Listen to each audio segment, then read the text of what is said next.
What's up, America? And today's episode is going to be a part 2 from the previous episode where we talked about the 5 cartridges that you should stockpile. However, today we're going to be talking about how much of each round should you stockpile. So there's 2 answers to that question. There's the non-practical answer and then there's the practical answer. The non-practical answer is you can never have enough ammo. The amount of ammo in the world is how much ammo you need, and then you need some more after that. Obviously, it's not practical to have every single to have 10,000 rounds of every single caliber that I have on this table. Some of you might, which is awesome, but for the most of us it's not practical due to affordability. You also have to have space to put all that ammo. So it's just not practical to say, I want to acquire everything, or as much as humanly possible, because we all know that is not practical.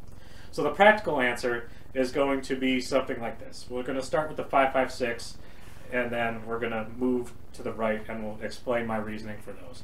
So first off, we're going to start with the 5.56, 223, or whatever battle carbine you have, but I recommend this, as I talked about in my previous video, is you should have no less than 1,000 rounds of 5.56. Standard duty for the military is 7 magazines for a loadout. 1,000 rounds gives you plenty, gives you multiple loadouts plus some backup. So that is why, you know, battle rifle, you never know, 1,000 rounds of 5.56. Moving here to the 308, obviously your hunting round or long range round, you know, bolt action type deal. You can't, I do have it chambered in AR-10, so technically you could use it for more duty purposes. But if you're going strictly on hunting for 308, I recommend about 200 to 250 rounds, preferably in the 250 range. You know, you could probably buy 200 of whatever round of hunting ammo you have and could theoretically never use it, right? Because when you see that deer in the woods, usually when you shoot, you miss, you're going to, odds are, not have a follow-up shot, right? So you're not going to need as much per like your regular duty, you know, carbine ammo, but compared to your hunting rounds, 250 should last you enough, more than enough time for hunting rounds.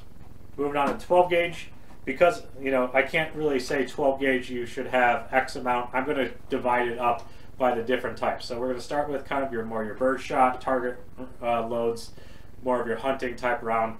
Kind of along the same lines of the hunting thing, 250 rounds of the target or bird shot load. Moving on to rifled slug and the buckshot, I would recommend 100 of each. This is kind of a hybrid for hunting for the slugs in the home defense, and strictly for home defense, I'd recommend double-aught buck. Obviously, there's better options. I think ARs make a better home defense rifle, and pistols make a better home defense option than a pure shotgun. I know people love their sound of what it makes, and yeah, that's great if you have a pump action shotgun. But, you know, I think an AR with 30 rounds is better than, you know, a tube magazine with 5 to 10. So that is why these are important to supplement, especially if you have it. A lot of people have it. These are common. But, you know, to recap, 250 of the birdshot target load, 100 each of rifle slug and the buckshot.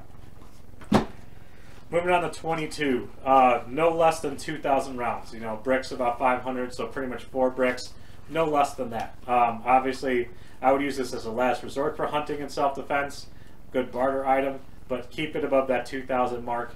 This is probably, if there's no shortage of 22 specifically, it's really easy to get the 22 really fast with the price points. Obviously, you're going to be paying premiums given the times we live in, but 2,000 rounds of 22 long rifle. Lastly, 9mm, kind of going along the same lines of the duty carbine ammo, no less than 1,000 rounds of 9mm for all your handguns, whether it's your duty gun, your concealed carry, your compact, whatever the case may be. You're using this for more duty purposes, so along the lines of your carbine ammo, no less than 1,000 rounds of 9mm because of its primary use purpose. So to quick recap, 1,000 rounds of 5.56, 250 rounds of 308 for 12 gauge, 250 target, and birdshot 100 each of rifled slug and buckshot, 2,000 rounds of 22 long rifle, and lastly 1,000 rounds of 9mm. So obviously people might have different numbers depending on your needs of what you can store in your given location, but I recommend, you know, kind of meet your benchmark as your goal. Obviously, if you are an AK person, you know, make sure to have 1,000 rounds of your AK, or if you're 300 blackout, make sure you have 1,000 rounds 300 blackout. If your primary long range rifle is like a 30-06 or 6.5 Creedmoor or 7mm, whatever the case may be, you know, make sure you get those 250 rounds. But obviously in my last video I explained why you should go with probably the 308 as your round recommendation. Same thing with shotgun. If you have 20 gauge or 410, that's what you got. Get those numbers in this. And if you don't have a 22 long rifle, go buy a damn $200 Ruger 1022. And then 9mm, obviously, you know, if you have 45, 40, what, you know, 357 Magnum 38 Special, that is your primary gun with a revolver, still get your 1,000 rounds because that is your main duty pistol. So obviously leave your comments down below if you agree with what I'm saying here in terms of minimum numbers. Obviously the maximum is infinite, but practical minimum numbers, what I have down here. So thanks for watching this video. Make sure you hit that like and subscribe button. Also follow us on Facebook, Instagram, and TikTok. Real American Outdoors, Turning X with the Real American Fishing Challenge. Watch for videos every Tuesday and Saturday. So thanks for watching. We'll catch you next time.